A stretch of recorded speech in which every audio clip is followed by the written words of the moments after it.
여러분들 같은 경우는 왼쪽 흐름하고 오른쪽 흐름하고 어떤 게 더 추출이 잘 된다라고 생각을 하세요? 눈으로 보기에.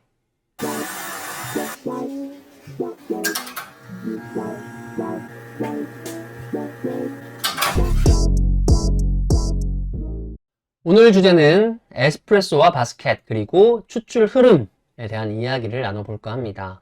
에스프레소 추출에서 그 추출 흐름이라는 부분은 사실상 커피퍽을 통해서 퍼콜레이션이라고 하는 추출 방식으로 커피 속에 있는 여러 가지 성분들을 커피 잔으로 추출을 해내는 가장 중요한 이제 요소기도 하죠. 그런데 이 추출 흐름에 그 바스켓, 필터 바스켓이 굉장히 큰 영향을 미칩니다. 뗄래야 뗄 수 없는 부분이 이 바스켓이고 수많은 변수 중에 가장 극단적으로 커피의 추출 흐름을 바꿀 수 있는 요소 중에 하나이기도 해요.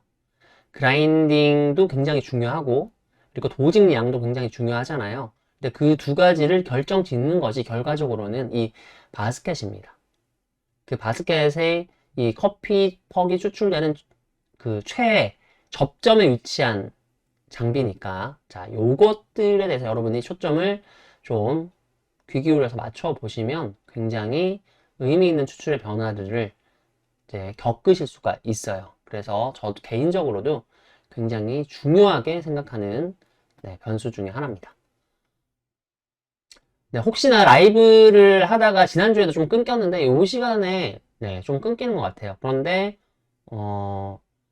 버퍼링이 유튜브를 통해서는 조금 느껴지시겠지만 제가 차후에 편집된 영상들은 이걸 제가 집에서 녹화를 하고 있기 때문에 그 영상으로는 끊기진 않으니까 참고를 해주시면 될 것 같고 일단 바스켓과 추출 흐름 이전에 여러분들이 이 커피퍽 안에서 우리가 어떤 것들을 조절할 수 있는지를 조금 살펴봤으면 좋겠습니다. 아마 지금 또 버퍼링이 좀 생기는 것 같아요. 맞죠? 이 버퍼링은 제가 어떻게 해결할 수 있는 부분이 아니어가지고 일단 영상을 한번 재생을 해보도록 하겠습니다. 이제 버퍼링이 좀 해결된 것 같은데 이건 제가 한 몇 주 전에 비교적 최근에 영상을 올렸던 건데 한번 같이 시청을 해보도록 하겠습니다. 제목이 좀 도발적이죠. 저도 어그로를 이런 거 한번 끌어보려고 했는데 그래도 의미가 좀 있게 많이 봐주신 것 같아요. 자, 재생을 해보겠습니다.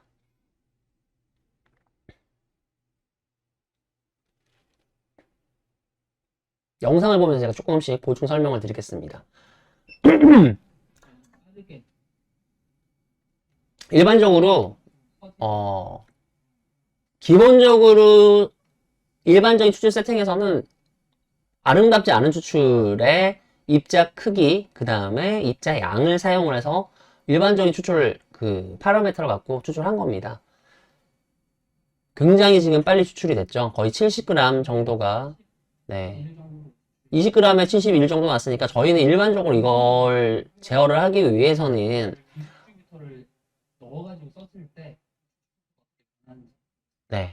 분쇄도를 가늘게 잡을 수도 있잖아요. 근데 첫 번째 테스트를 했던 건 똑같은 분쇄도와 양을 넣고 디스트리뷰터를 깊게 넣어가지고 추출하는 경우입니다.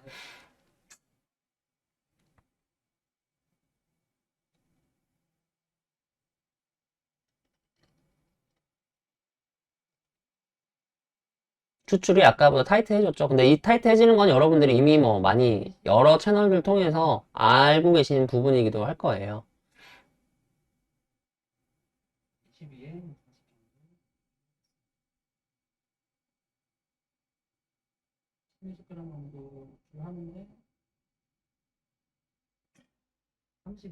네. 똑같은 양을 추출하는데, 비슷한 양을 추출하는데, 시간이 훨씬 지연이 됐죠. 그 다음은 이제 뉴테이션 테크닉으로 추출을 지연시키는 방법입니다. 극단적으로 크게 돌리시면 지금도 패스빈, 루스터 이렇게 해서 해주시면 되시고 말구리는 수평으로 한번 여러분 보시면 어떤 식으로 레벨링이 됐는지는 하단 바닥을 보면 차이죠. 그냥 캠핑기를 쓸 때랑 아니니까. 이거 많이 모르시고 계시더라고요. 자, 잠시 제가 요렇게 뉴테이션 혹은 디스트리뷰션 툴을, 그러니까 회전형 디스트리뷰션 툴을 깊게 빼가지고 이 무리하게 커피를 휘저었을 때는 어떤 현상이 일어나냐면 이 하단으로 이미 커피 파우더 미립자들이 굉장히 많이 빠져나오 있는 상태가 됩니다.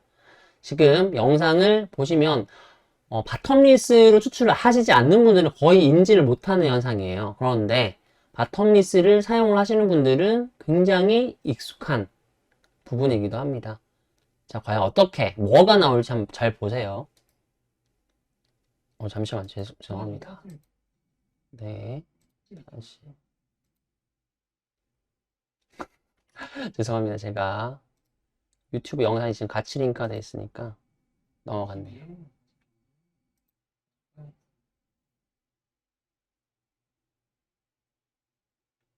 지금은 예전에 래퍼가 했던 방식으로 이 뮤테이션 템핑입니다. 그래서 극단적으로 크게 돌리시죠. 지금 많이 돌리면 하단으로 이미 빠져나옵니다. 커피 입자들이.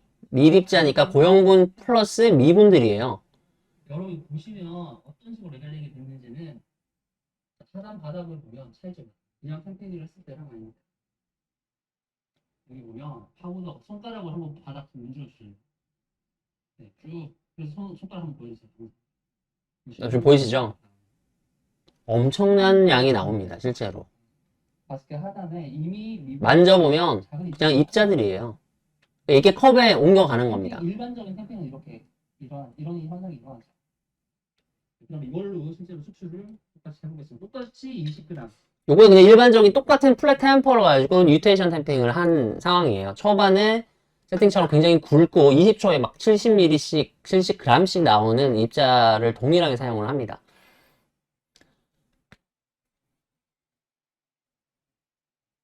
이건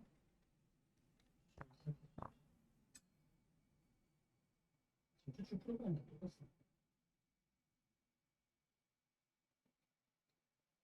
첫 방울 떨어지는 시간부터 지연이 되죠.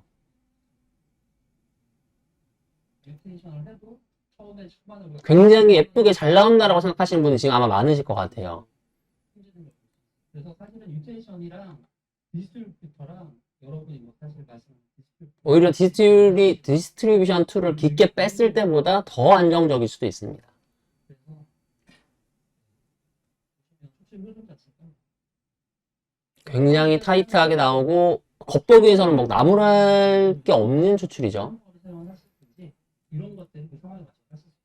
다만 제일 중요한 거는 어떻게 이런 원리들이 생기는지 이해를 하고 쓰는 것. 네, 그리고 마지막으로 이제 바스켓 이야기가 나옵니다. 엄청 작은 HQ 그 에스프레소 파티 바스켓을 하는 이거는 그냥 템핑만 하는 거예요. 그리고 바스켓 한 개만 바뀌었던 추출입니다. 초어 추출하고 비교해서.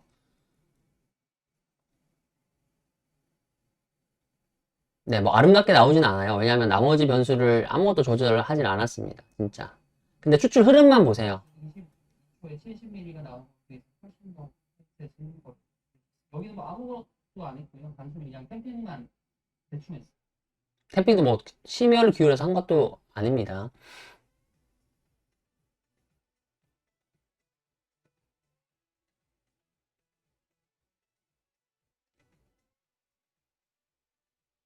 네, 보시면 첫 추출하고 비교해서 레벨링 툴, 뮤테이션 굉장히 추출 흐름이 타이트해졌고요. 마지막에 바스켓도 훨씬 더 네, 지금 한 절반 정도로 줄었죠. 속도가.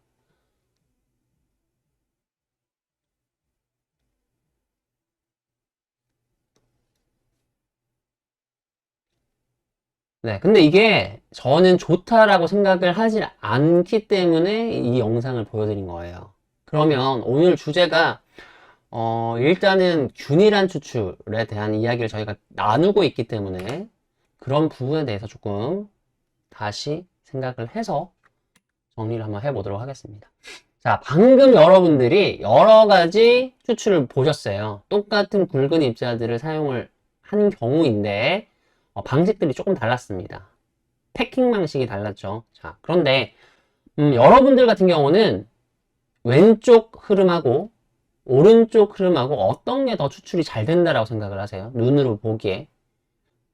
자, 왼쪽이 1번, 그 다음에 오른쪽이 2번. 여러분들이 좋은 추출이다라고 생각하는 부분을 번호를 써주시기 바랍니다. 1번, 2번.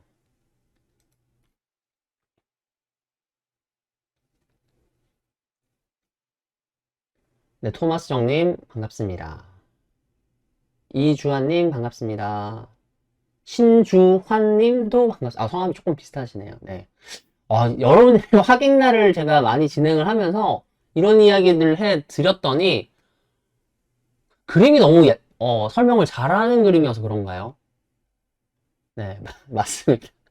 마음은 항상 2번 보면 예쁘거든요. 진짜 저렇게 나오면 이 약간 저런 말을 많이 써요. 서구권에서는 이 네이키드 추출을 할 때 포르노그라피라 그런 말을 씁니다. 너무 이 자극적인 추출에 이런 매력이 있기 때문에 시각적인 이제 매력이 있기 때문에 좀 그런 표현을 쓰기도 하는데 1번하고 2번 중에 뭐가 실제로 더 잘 나오는지는 이것만 봐서는 사실 알 수가 없어요. 정답이 있었죠? 알 수 없음이 정답입니다. 이게 어떤 게 더 균일한 추출인가를 따져보려면 실제로 수율을 재봐야 돼요. 그게 핵심인데 다수는 눈으로 보기 좋으면 추출이 잘 되는구나 라고 생각해요. 특히 가운데로 모여 나오는 추출이 정말 추출이 잘 되는 것 같아 라고 생각을 하게끔 현혹시킵니다. 막 뭐가 튀고 방울이 튀고 막 이런 부분이 생기면 이번 추출 많이 했어, 이거 보나마나 맛이 없을 거야 이렇게 생각을 하잖아요. 그게 바로 이 시각적인 어떠한 편견이 주는 오해일 수 있습니다. 그래서 많은 툴들은 오른쪽 같은 추출을 만들기 위해서 많이 노력을 했어요. 오른쪽 같은 경우는 실은 아까 뉴테이션 탬핑을 했을 때 어떤 현상이 벌어지는지 보셨었죠?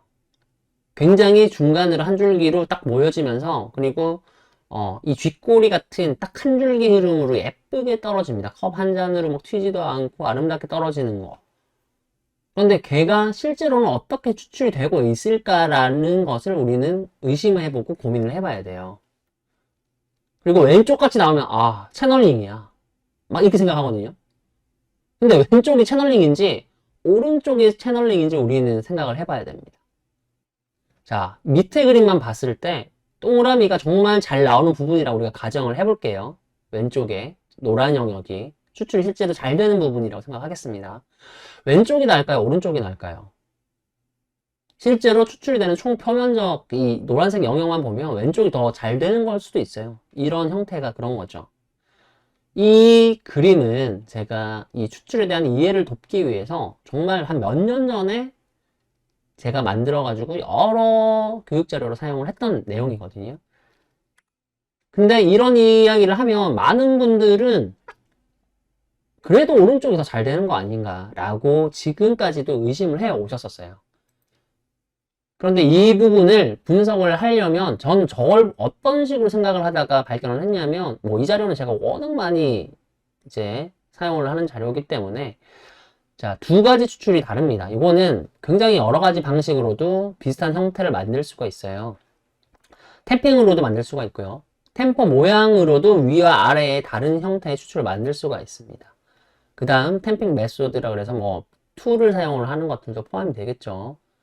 자, 중앙부가 먼저 나오는 경우가 있어요. 이거는 일반적인 상황에서 잘 나타나지 않습니다. 이런 것들은 언제 주로 많이 나타나냐면 커브드 템포 있죠.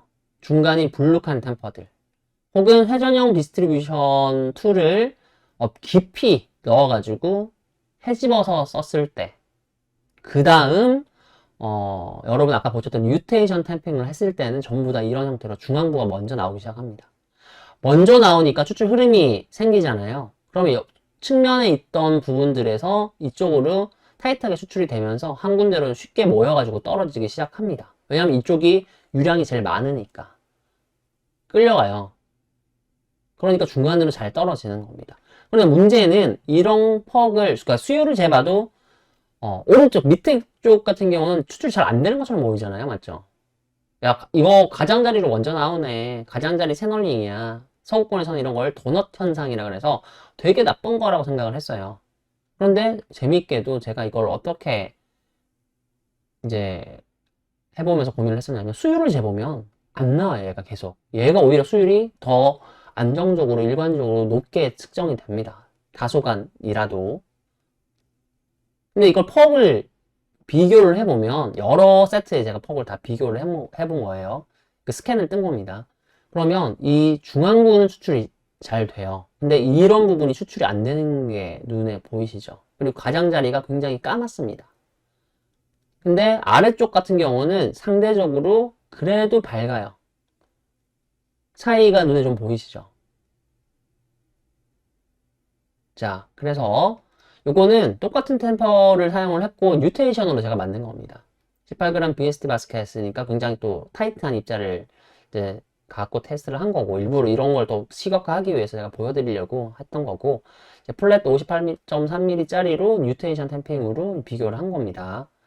자, 근데 제가 이 이야기를 왜 했냐면 여러분들은 고민하실 거잖아요. 근데 이게 단순히 템핑 때문에 사이드가 이렇게 수출이 안 되는 건가? 그런데 이거는 템핑 방식도 굉장히 큰 영향을 주지만 템핑을 똑바로 한다고 해도 하단 부분에 이 사이드에 고형물이 축적되는 건 막을 수가 없어요. 이유는 심플합니다. 왜냐하면 여기 구조를 보세요. 바스켓. 이쪽에는 홀이 없어요. 추출수가 이동을 할 수 없는 구조입니다. 그러니까 물이 흘러가다가 이게 막힌 상태이기 때문에 어디로든 흘러는 갈 수 있어요. 하지만 흘러갔을 때 최외곽에서 이 하단으로 빠져나가야 되는데 채널이 없죠. 나갈 수 있는 채널이 없기 때문에 측면으로 이제 흘러가는 동안 안정적인 유량이 만들어지지 않기 때문에 이쪽에 누적이 되는 형태로 생기는 거예요. 이해가 되시죠? 제가 어떤 이야기를 하고 싶은지 아마 이해가 되실 거라고 생각을 합니다. 자, 그러면 실제로 우리가 커피 퍽에서 어느 부분을 사용을 하고 있는지를 따져봐야 돼요. 패킹 방식에 따라서 뭐 어떤 툴을 사용하는지 따라서 보시면 이 추출 음영 지역이라고 제가 이야기를 붙이는데 추출이 안 되는 부분들은 필연적으로 존재한다고 이야기를 드렸어요. 현재까지의 우리가 대부분 쓰는 바스켓의 구조상으로 인해서 이 하단부 외곽부는 항상 추출이 저하됩니다. 그런데 뉴테이션 템핑이나 디스트리뷰션 툴을 깊게 써가지고 더 타이트하게 만들고 추출수가 가운데로만 흘러가게 하거나 혹은 이 커브드 형태의 템퍼, 특히 깊이가 굉장히 깊은 형태를 쓰면 무조건 중앙부부터 먼저 추출 유량이 발생을 해요. 그렇게 되면 물은 흘러가는 쪽으로만 잘 흘러간다고 이야기를 하잖아요. 그리고 기본적으로 이 바스켓도 하나의 파이프입니다. 파이프 공간이고 외곽 쪽에는 유량이 흘러갈 수가 없기 때문에 이 일반적인 유체 역학에서도 중앙부의 유량과 유속이 더 빨라요. 여기는 저항이기 때문에 잘 흘러가지 못합니다. 그런데 중앙부로만 더 잘 흘러가는 구조로 패킹을 하게 되면 당연히 물은 이쪽 부분 위주로만 빠져나가게 되기 때문에 실제로 추출이 이쪽 부분은 잘 이루어지지 않아서 추출 음영 영역이라고도 보실 수가 있는 겁니다. 그럼 우리는 20g을 투입을 해가지고 60g의 물을 쓴다라고 하면 이 정도까지 수율에 다 반영이 될 거라고 예상을 하잖아요. 근데 실제로 얘네들은 추출에 기여를 별로 안 합니다. 얘네들만 집중적으로 사용이 되다 보니까 당연히 수율적 측면에서는 낮게 나타나죠. 근데 맛에서는 오히려 반대 역전 현상이 나타납니다. 얘네들 14g, 그러니까 예를 들어서 14g이에요. 6g 추출에 많은 기여를 안 한 파우더라고 생각을 했다라고 하면 14는 꺼낼 수 있는 애들은 계속 꺼낸 겁니다. 이 60은 거의 이쪽으로 흘러갔기 때문에. 그래서 여러분들은 고민을 하셔야 돼요. 우리가 굴절계로 측정하는 수율이 실제로는 커피퍽의 모든 것들을 나타내 줄 수는 없다는 것을 가정을 하셔야 됩니다. 인정을 해야 되는 거예요. 자, 아무튼 오늘은 바스켓을 주제로 이야기를 좀 하고 싶었기 때문에 이 정도는 상식선에서 이해를 해 주시면 좋습니다. 자, 아까 전에 제가 두 가지 그림을 보여드리고 왼쪽인지 오른쪽인지 여러분이 어떤 게 더 균일한지를 제가 여쭤봤잖아요.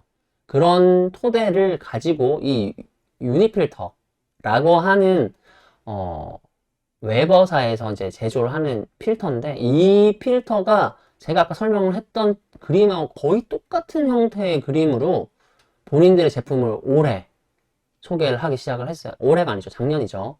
작년 소개를 하기 시작했습니다. 저는 그래서 너무 반가워가지고, 이러한 개념 자체에 대해서 드디어 공론화를 할 수 있게 됐구나라는 생각해서 너무 사실은 개인적으로 반가웠던 제품이기도 했었어요. 자, 전통적인 포터필터 같은 경우는 포터필터에 이제 바스켓이죠. 바스켓을 분리해서 사용을 할 수 있기 때문에 이만큼의 이걸 뭐라고 해야 됩니까? 사용하지 못하는 공간이 있어요. 이 안에 더 들어가서 이 내삽이 돼야 되기 때문에 이만큼의 공간은 실제로는 58mm 포터필터라고 할지언정 내부는 많이 사용을 못합니다. 그러니까 하단 바스켓 영역이 좁다라고 하는 거예요. 이걸 저는 오픈 에어리어라고 하고 뭐 오픈드 에어리어라고 부를 수도 있습니다. 뚫린 영역을 이야기를 하는 겁니다. 여러분들 아마 홀 개수를 갖고 더 생각을 많이 하실 텐데 홀 개수만큼 중요한 것은 그 홀의 단일 크기, 그 다음에 그 크기의 총합입니다. 합. 그 다음에 홀의 어떠한 배치, 배열도 사실 중요해요. 결과적으로 배열이 어떤 형식으로 되어 있는지에 따라서 오픈 에어리어가 결정이 되는 형태이기 때문에 그렇습니다. 자, 아무튼 유니필터는 바스켓하고 포터필터를 일체형으로 만들었죠. 그래서 이 하단 영역이 굉장히 넓습니다. 그래서 전통적인 바스켓보다 얘를 더 넓히니까 굉장히 넓은 영역이 추출에 모두 사용이 될 수가 있죠. 첫 번째로 이 구조가 장점을 가질 수 있는 거는 여기 추출 음영 지역을 만들 수 있는 부분에도 다 홀이 뚫려 있다라고 하는 거예요. 그렇기 때문에 충분히 추출이 잘 되겠죠. 사이드 부분까지도. 이해가 되시죠? 자, 웨버사 같은 경우 제가 이 그림을 보면서 너무 반가웠죠. 이게 아까 전에 제가 몇 년, 한 6년, 7년 전에 만들었던 그림에서 설명하는 거랑 되게 비슷하게 설명을 했기 때문에 저는 너무 사실은 반가웠습니다. 근데 여기 웨버사 같은 경우는 조금은 좀 다른 표현을 좀 사용을 해요. 여기 보시면 일반적인 포터필터의 이 바닥 자체가 굉장히 얇다라고 이야기를 하죠. 0.25mm 정도 되니까 휘어진다는 거예요. 압력을 받으면 하단부가 휘어지고 이 곡률이 발생을 하기 때문에 뭐 어쩔 수 없이 이쪽이 제일 취약하죠. 합력이 발생을 하니까. 그러면 이쪽으로 이렇게 모여진다. 그리고 이쪽 사이드는 추출이 잘 안 된다. 보이시죠? 이쪽 부분도. 자, 그렇게 표현을 하는데 유니필터 같은 경우는 굉장히 두껍습니다. 하단부가. 제가 오늘 유니바스켓을 수령을 해가지고 이제 만져보고 간단하게 소감도 인스타그램이나 유튜브를 통해서 제가 올려드렸는데 비슷해요. 엄청 두껍습니다. 유니필터하고 유니바스켓은 비슷하니까. 그래서 추출을 할 때 보면은 이 사이드 영역까지도 되게 잘 사용을 합니다. 훨씬 넓고 조금 더 부연 설명을 드리자면 똑같은 양을 담더라도 이 폭이 다르죠.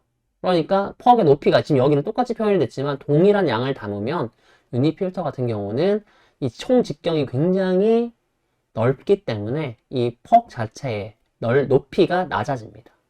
물은 상단에서 하단으로 투과하는 개념으로 포컬레이션을 진행을 하는데 자, 그런 영역에서 지금 훨씬 더 얘는 파우더가 동일한 양을 쓰더라도 얇아져요. 겉비층이. 그러니까 물이 통과를 하는 데 있어서 단위 면적당 물들이 훨씬 더 원활하게 통과를 할 수 있고 물이 정량이 똑같은 양이 담겼다라고 하면 더 적은 커피 파우더를 만날 수 있습니다. 내려가면서. 물이 더 적은 커피 파우더를 만난다라고 하는 거는 이 추출 역학적으로 이 용해를 시킬 수 있는 가능성이 더 많다라고 이야기할 수가 있는 거예요. 그만큼 추출되는 에너지를 더 많이 사용을 할 수 있는 거죠. 그렇기 때문에 지금 요 도식에서는 사실 여기가 더 퍽의 높이도 살짝 낮아져야 됩니다. 구조상. 그러니까 사실 이런 구조가 완벽한 실린더 형태의 구조가 추출에는 더 효율적인 건 맞아요. 이론적으로는 그렇습니다.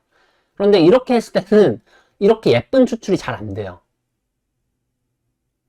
왜냐면 각각 다 추출이 잘 되니까 어떠한 특정 부분에서 한쪽에 막 모여서 나오는 현상들이 이 필터의 유니필터나 유니바스켓에서는 잘 관찰이 되지 않습니다. 이해되시죠? 자, 이게 과학적으로 그럴 수밖에 없어요. 물이 그냥 가는 길이 더 얇고 더 많은 파우더, 아까 더 적은 파우더, 그 다음에 나가는 길이, 총 채널도 얇잖아요. 그러니까 저항을 더 적게 만나는 거예요. 그러니까 이런 필터 바스켓을 사용을 하게 되면 어떤 특징이 있냐면 입자를 당연히 더 가늘게 가져갑니다. 실제로 VST가 유니필터의 개념을 제일 먼저 도입을 했었어요. 근데 유니필터는 VST보다 더 극단적으로 이 초기의 개념을 발전시킨 형태라고 보시면 되겠습니다. 여기까지는 이해가 되시죠?